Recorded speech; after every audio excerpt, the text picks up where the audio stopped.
Bonjour et bienvenue à cette présentation intitulée Sérafita de Balzac et Neige noire du Berraquin, deux fantasmes de la Norvège. En 2006, j'avais utilisé Sérafita d'Honoré de Balzac comme point de départ pour parler de la figure de l'ange dans la littérature de montagne. Présentation désormais disponible en deux parties sur YouTube.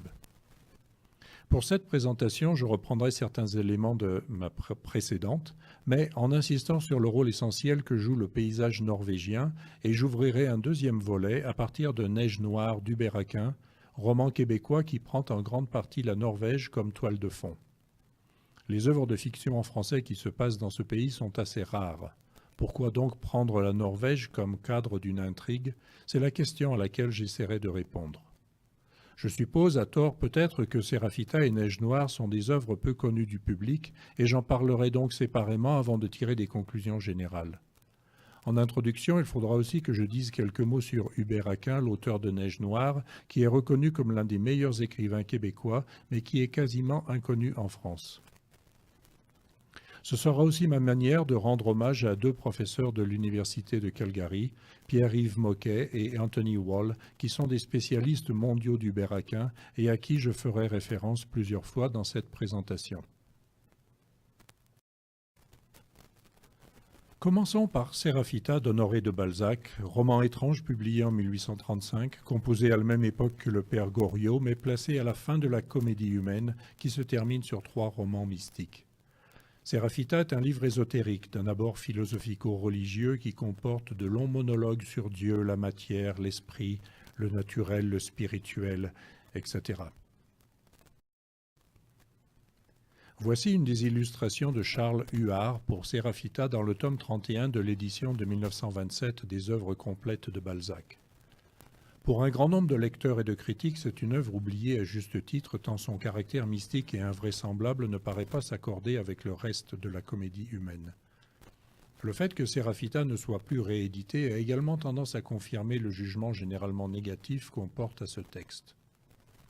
Mais certains critiques considèrent Balzac comme un précurseur, même un voyant, qui voulait rendre compte de la totalité de l'existence humaine et sociale, à la fois de la matière et de la pensée, de l'homme et de l'univers.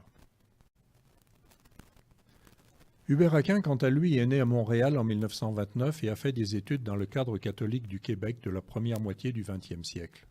Il obtient une licence en philosophie en 1951 à l'Université de Montréal et, après avoir passé 3 ans à l'Institut d'études politiques de Paris, il retourne à Montréal où il devient écrivain, scénariste et réalisateur de radio et de cinéma, ainsi qu'animateur de télévision pour la chaîne nationale Radio-Canada. De 1967 à 1974, il a été professeur de littérature au Collège Sainte-Marie, à l'Université du Québec à Montréal et à l'Université Carleton d'Ottawa. Aquin était un grand lecteur de Balzac et avait enseigné un cours sur cet auteur à la State University de New York à Buffalo. C'était un intellectuel brillant, impliqué dans les milieux universitaires, artistiques et aussi politiques. En 1960, il a travaillé à la Bourse de Montréal tout en devenant membre du Rassemblement pour l'indépendance nationale. En juillet 1964, il est arrêté pour port d'armes illégales, car la police l'avait à l'œil. Il avait déclaré quelques mois plus tôt qu'il prenait le maquis pour protester contre les conditions politiques et sociales que le gouvernement fédéral faisait subir au Québec. C'est donc à l'Institut psychiatrique Albert Prévost, où il a été interné 4 mois, qu'il écrivit son premier roman, Prochain épisode. Ce livre, publié en 1965, qui a un certain rapport avec la montagne puisqu'il se passe en Suisse, aura l'effet d'un coup de tonnerre dans le ciel de la littérature québécoise. Ce n'est pas de ce livre dont je vais parler, mais c'est celui par lequel il faut sans doute commencer pour se familiariser avec l'œuvre difficile d'Aquin, œuvre qu'on a parfois rapprochée du nouveau roman et des textes d'Alain Robbe-Grillet en particulier. En plus de Prochain épisode, Hubert Aquin a écrit Trou de mémoire en 1968, L'Antiphonaire en 1969 et Neige noire en 1974. Il a obtenu de nombreux prix littéraires, le prix du gouverneur général du Canada en 1969, qu'il a refusé, prix de la province de Québec en 1970, le prix David en 1972, le prix de la presse en 1974 et le grand prix littéraire de la ville de Montréal en 1975. En août 1976, après avoir été 18 mois directeur littéraire des éditions La Presse, il démissionne en accusant son directeur, Roger Lemelin, d'être un agent colonisateur du Québec. Aquin était donc quelqu'un qui avait de grands problèmes d'adaptation aux structures politico-sociales de son milieu. Pour lui, la mort de l'idée d'indépendance au Québec correspondait à une forme de suicide politique collectif. Dans ce contexte, on ne sera donc pas totalement surpris qu'il se soit suicidé le 15 mars 1977. La dimension politique des romans d'Hubert Aquin a fait dire à un critique littéraire montréalais qu'il était un exemple de mâle québécois émasculé par la conquête britannique. J'avais présenté cette conférence sur Balzac et Aquin en 2008, année où a été célébré le 400e anniversaire de la ville de Québec. C'était pour moi donc aussi un petit hommage à la résilience et à la résistance québécoise. Peut-être serait-il temps de revenir à la Norvège et à Sérafita et à Neige Noire. Que représentent ces œuvres et qu'ont-elles en commun ? Ce sont deux textes difficiles qu'on peut lire séparément mais qui sont indissociables de l'ensemble de l'œuvre de leur auteur. En ce qui concerne la Norvège, les représentations de ce pays ne sont pas de type réaliste, mais, contre toute attente, ces deux romans comportent, en fin de compte, d'assez nombreux points communs. Sérafita se passe en Norvège à la charnière du XVIIIe et du XIXe siècle pendant l'hiver 1799-1800. On peut décomposer ce texte en trois parties. Le premier chapitre dépeint une ascension à ski du sommet norvégien du Fallberg par Mina, une jeune femme peu expérimentée en montagne, que son guide Séraphitus doit rassurer et encourager pour terminer l'ascension. Il faut remarquer que Balzac n'emploie pas le mot guide à l'endroit de Séraphitus, mais c'est bien cette fonction qu'occupe ce personnage. C'est à la fin du premier chapitre qu'un problème apparaît pour les lecteurs. Séraphitus avait jusqu'alors été vu par Mina sous les traits d'un beau jeune homme, mais au retour dans la vallée, les hommes du village perçoivent ce guide sous les traits d'une jeune fille, Séraphita.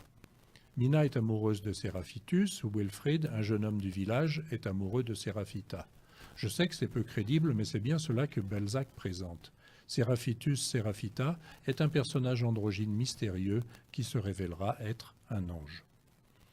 La deuxième partie du roman, la plus longue de loin, comprend des visites dans le village au fond du fjord enneigé et de longues discussions sur la nature de Dieu, du temps, de l'esprit, etc. Discussions fortement influencées par la pensée de Swedenborg, théosophe suédois du XVIIIe siècle.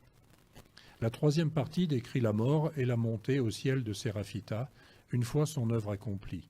Son œuvre, c'est-à-dire le rapprochement et le mariage de Mina et de Wilfrid. La double initiation masculine-féminine de Mina et Wilfrid dans le roman de Balzac, initiation dont l'objectif est de développer les qualités masculines chez Mina et féminines chez Wilfrid, de manière à ce que leur union puisse leur permettre, comme le dit Frédéric Monneron dans L'androgyne romantique, du mythe au mythe littéraire en 1994, d'incarner l'image androgynique qui est potentiellement en chacun d'eux. Je vous avais prévenu que c'était un roman assez bizarre. La Norvège n'apparaît que dans la première de ces trois parties de Sérafita, surtout dans les premières lignes, mais pas de manière vraisemblable. À voir sur une carte les côtes de Norvège, quelle imagination ne serait émerveillée de leurs fantasques découpures, qui n'a rêvé les majestueux spectacles offerts par des rivages sans grève. Balzac n'est jamais allé en Norvège. La carte qu'il propose est une géographie fantasmée, ce qui est clairement indiqué par les termes imagination, émerveillé, fantasque, rêver, spectacle. C'est une projection imaginaire qui reprend certaines théories plus ou moins fumeuses pour expliquer les différences culturelles entre les peuples. Balzac fait ici allusion à celle selon laquelle la géographie, la côte découpée de Norvège, influencerait directement les aspects les plus quotidiens de la culture, ici l'activité économique et la nourriture. Ne dirait-on pas que la nature s'est plu à dessiner par d'ineffables hiéroglyphes le symbole de la vie norvégienne en donnant à ses côtes la configuration des arêtes d'un immense poisson, car la pêche forme le principal commerce. Balzac situe le lieu de l'intrigue de manière apparemment plus vraisemblable à la deuxième page, tout du moins dans la première phrase. Entre Drontheim et Christina se trouve une de ces baies, nommée le Stromfjord. Si le Stromfjord n'est pas le plus beau de ces paysages, il a du moins le mérite de résumer les magnificences terrestres et d'avoir servi de théâtre aux scènes d'une histoire vraiment céleste. Drontheim existe avec un T maintenant, Christiania est l'ancien nom d'Oslo, mais la distance entre ces deux villes est énorme et s'il existe un Stromfjord, je ne le sais pas, le seul que j'ai pu identifier se trouve au Groenland. Il est évident que la réalité géographique n'est pas l'essentiel dans Sérafita. Ce n'est qu'une scène de théâtre pour des événements d'ordre mystique. Chez Balzac, l'illusion référentielle n'est absolument pas convaincante. Ce qui est totalement contraire au style qu'on lui associe généralement, il suffit de se rappeler les pages et les pages de détails qu'il donne en ouverture du Père Goriot. Dans Sérafita, il n'y a que deux faibles échos de vraisemblance avec les noms norvégiens de Neveur et Soler. Neveur, espèce de couverture, de toiture faite avec l'écorce de bouleau, et Soler, un tapis d'herbe, de mousse et de fleurs. Le Stromfjord correspond à un lieu hors de la civilisation, de la modernité du XIXe siècle, mais plus encore qui a des échos avec le paradis terrestre. Voici les détails que Balzac donne pour Soler. Un tapis d'herbe, de mousse et de fleurs sur lequel personne ne s'était encore assis, fleurs uniques, suave création qu'aucun œil humain n'a vue encore. Pourquoi Balzac a-t-il donc choisi la Norvège pour cadre de son roman? Probablement d'abord à cause de Swedenborg, qui était suédois d'origine. Mais il faut rappeler que la Suède et la Norvège ont d'étroits liens historiques, et Balzac les renforce dans son intrigue en produisant un espace nordique qui mélange ces deux pays. Ainsi, Swedenborg est vu dans le Stromfjord après sa mort, et Séraphitus est décrit comme le cousin bien-aimé de Swedenborg, installé dans un château construit 30 ans auparavant par un riche Suédois, poète et religieux. Le Stromfjord est dominé par le sommet du Fallberg, dont le nom est également inventé. Et cette montagne joue un rôle tout à fait explicite dans les 25 pages qui composent le premier chapitre du roman. Si la montagne est plus métaphorique par la suite, elle est de toute façon essentielle dans Sérafita. Le programme initiatique que vont parcourir Mina et Wilfred ne peut se passer dans un paysage neutre, et Balzac propose un lieu aux dimensions mythiques, une sorte de centre du monde métaphorique où toutes les oppositions se rencontrent et s'annulent. Tout d'abord, la cime du Fallberg est décrite par un superlatif, je cite, « la plus aiguë de la Norvège ». Et, à ses pieds, la violence de la mer est repoussée par une violence égale par la force d'inertie de la montagne. La force verticale de la montagne annule la force horizontale de la mer. Deuxièmement, le fjord que domine le Fallberg est présenté comme un lieu d'harmonie où les forces horizontales venues des 4 points cardinaux trouvent leur résolution. Le mouvement de la mer venu de l'ouest et celui de la rivière venu de l'est, ainsi que ceux des tempêtes venues soit du pôle, soit du midi. Le résultat de l'annulation de ces oppositions est l'accumulation de deux types de matériaux tout aussi symboliques, l'un que l'autre. Je cite, « des vieux sapins et d'antiques mélèzes vomis par la rivière et que les habitants du fjord retrouvent brisés, fracassés, quelquefois entiers mais toujours nus et sans branches. Et, je cite également, du sable fin, parsemé de mica, de paillettes, de jolis cailloux, de porphyre, de marbre aux 1000 nuances amenés de la Suède par les eaux de la rivière, et de débris marins, de coquillages, fleurs de la mer que poussent les tempêtes. » Le fjord apparaît donc à la fois comme un lieu aux connotations de mort, arbres fracassés, débris marins et coquillages, et de beauté, mica, paillettes, jolis cailloux. Dans ce contexte, on peut donc interpréter le fjord comme le lieu de dévoilement des caractéristiques essentielles, un lieu de purification, passage nécessaire avant l'ascension spirituelle. S'élevant depuis le fond du fjord, la flèche vertigineuse du Fallberg devient alors un lieu mythique, une montagne sacrée, dans la lignée de celle que Samivelle a décrite dans Hommes, cimes et dieux, l'axe du monde, le pilier du ciel, ouvrant à Sérafita les routes du ciel et de la terre. Dans la même veine, Pierre-Yves Moquet remarque des échos de la région mythique de Thulé, terre mythique, traditionnellement située à l'extrême nord, qui symbolise le centre spirituel primordial et qui marquerait l'une des limites du monde. Terre sainte perdue, Thulé symboliserait la limite de ce monde au-delà de laquelle commence l'autre monde au sens donné par les Écritures. Passons à Neige noire d'Hubert Aquin. L'intrigue est pratiquement impossible à résumer car le roman se présente sous la forme d'un scénario de film avec des dialogues bien délimités, entrecoupés de réflexions philosophiques, de flashbacks, de commentaires sur l'intrigue elle-même, etc. Le lecteur est donc face à un scénario de film qui se déconstruit en même temps qu'il se construit, puisqu'on y trouve des invraisemblances, des blancs, des discontinuités. Cette intrigue complexe crée donc une distanciation par rapport aux personnages qui fait qu'on ne peut s'identifier à aucun d'entre eux. C'est par ces aspects que plusieurs critiques ont rattaché Neige noire au mouvement littéraire français du nouveau roman. Voici ce qu'en dit Pierre-Yves Moquet.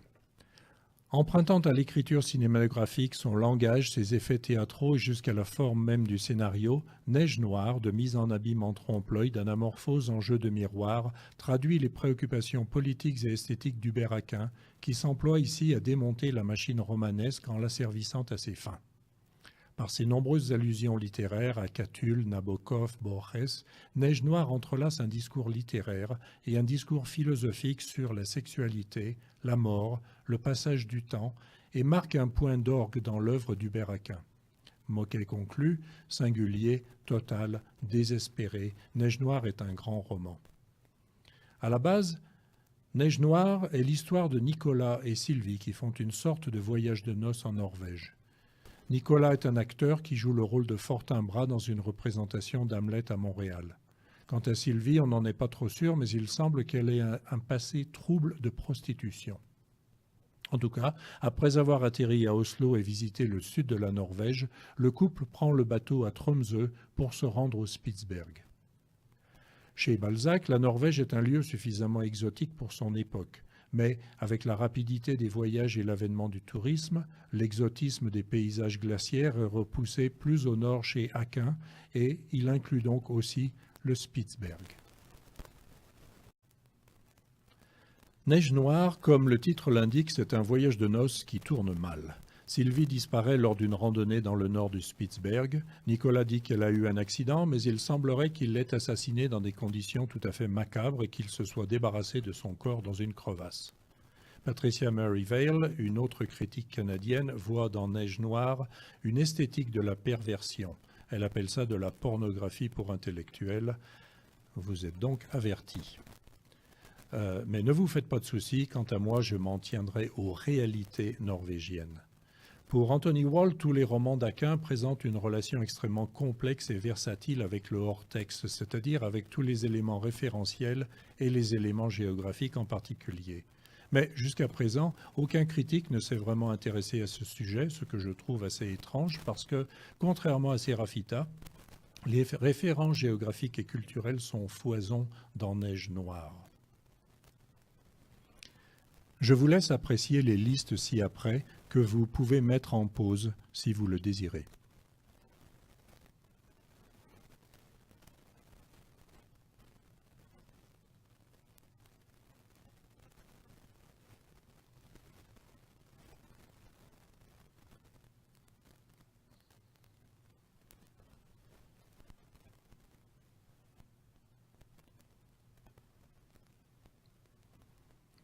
Cette avalanche de références pourrait faire croire qu'Hubert Aquin connaît bien la Norvège, mais ce n'est pas du tout le cas.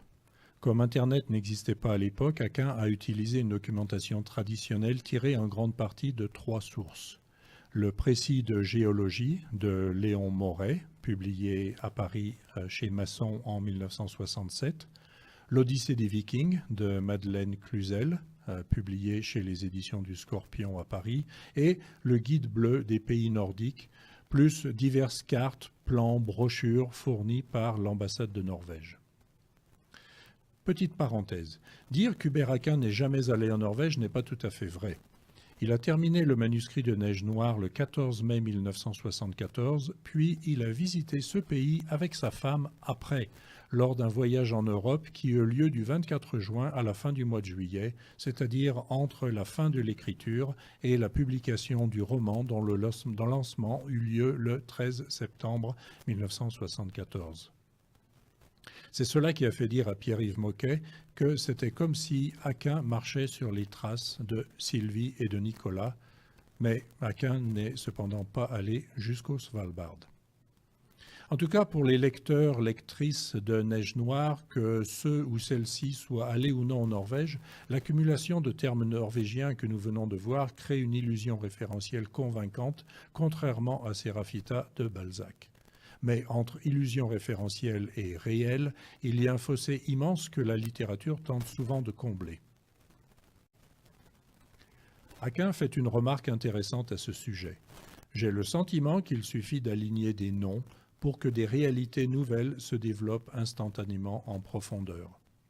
Commentaire ambigu puisque, au milieu de cette avalanche de détails géographiques et culturels, le lecteur est arrêté par des remarques comme celle-ci parmi de nombreuses autres.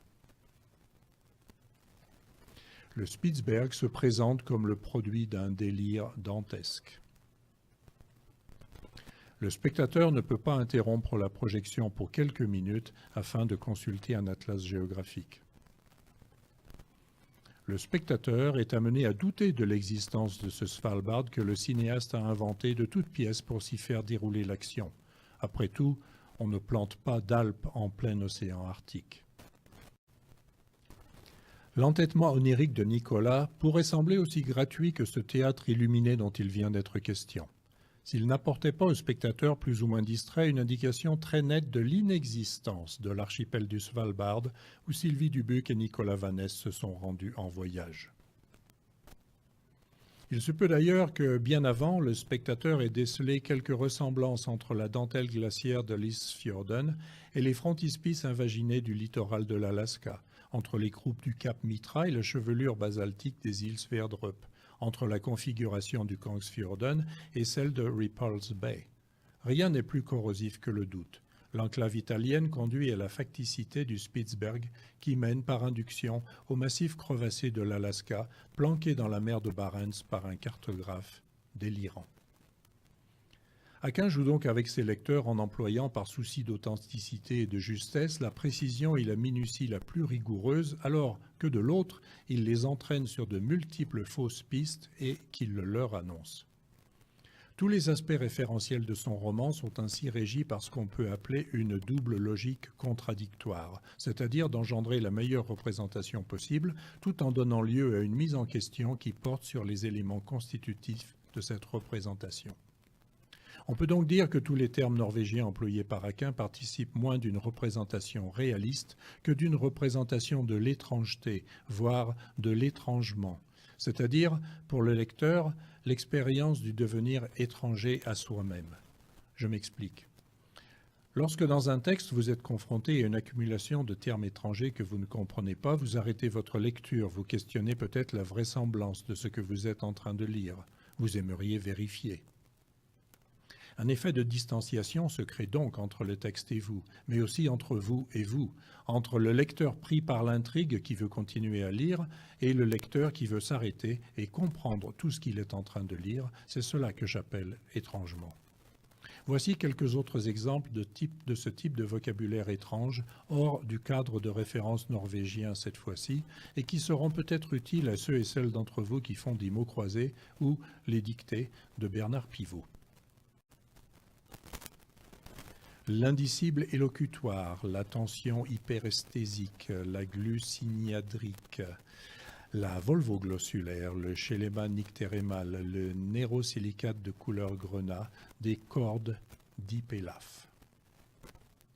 Je poserai donc la même question que pour Balzac. Pourquoi Aquin a-t-il choisi la Norvège comme cadre de son roman ? Dans son cas, par souci d'expérimentation avec du vocabulaire étranger, très certainement, mais il y a sans doute d'autres réponses dont voici les plus évidentes. Tout d'abord, la Norvège est une sorte de double du Québec. En cela, Aquin fait écho au plus célèbre poème canadien-français « Soir d'hiver » composé par Émile Nelligan au milieu du XIXe siècle. Ah, comme la neige a neigé, tous les étangs gisent gelés. Mon âme est noire, où vis-je, où vais-je? Tous ces espoirs gisent gelés. Je suis la nouvelle Norvège, d'où les blonds ciels s'en sont allés. Dans Neige Noire, Aquin dit que le Québec est en creux, mais il faut avoir lu ses autres romans pour comprendre cette remarque, car sa portée politique est loin d'être évidente dans Neige noire, comme elle l'est dans Prochain épisode par exemple. L'écrivain Sylvain Jouty a repris cette notion ainsi. Oui, tout est une question de mots, car l'homme n'habite pas la terre, il habite le langage. Neige noire et Séraphita sont donc deux illustrations de ce concept. Concept qui correspond également aux écrits d'André Siganos sur les représentations du paysage et de la montagne en particulier. Aucune description ne prétendra d'ailleurs représenter une montagne réelle. Bien au contraire, il apparaît tout de suite que la montagne n'existe pas pour elle-même, mais par ce qu'elle signifie. Siganos a précisé les modalités de cette habitation du langage. Pour lui, cette apparition de la signification d'un paysage n'est pas immédiate, mais elle doit être démontrée, à chaque fois en faisant ressortir, en mettant de l'avant les procédés littéraires qui régissent les œuvres littéraires et qui, en fin de compte, font leur originalité, même si elles reposent sur des structures imaginaires que Mircea Eliade, Gaston Bachelard et Gilbert Durand ont bien mises en valeur il y a longtemps de cela. Faire ressortir les procédés littéraires qui régissent et qui font l'originalité de Séraphita et de Neige noire, c'est ce que, humblement, j'ai essayé de faire dans le cadre de cette présentation. Je vous remercie de votre écoute et de votre patience et j'espère vous avoir donné envie de découvrir Hubert Aquin et peut-être aussi de relire Balzac. Je terminerai par cette petite anecdote. Je ne sais pas si une ville porte le nom de Balzac en Norvège, mais il y en a une au Canada. Elle ne se trouve pas au Québec, mais dans l'ouest, à quelques kilomètres au nord de Calgary. Elle fut fondée en 1910 par William Cornelius Van Horn, qui était directeur du chemin de fer Canadian Pacific, en l'honneur d'Honoré de Balzac, qui était son écrivain favori. C'est donc là un autre exemple de point de convergence improbable entre géographie et littérature. Je vous remercie de votre écoute.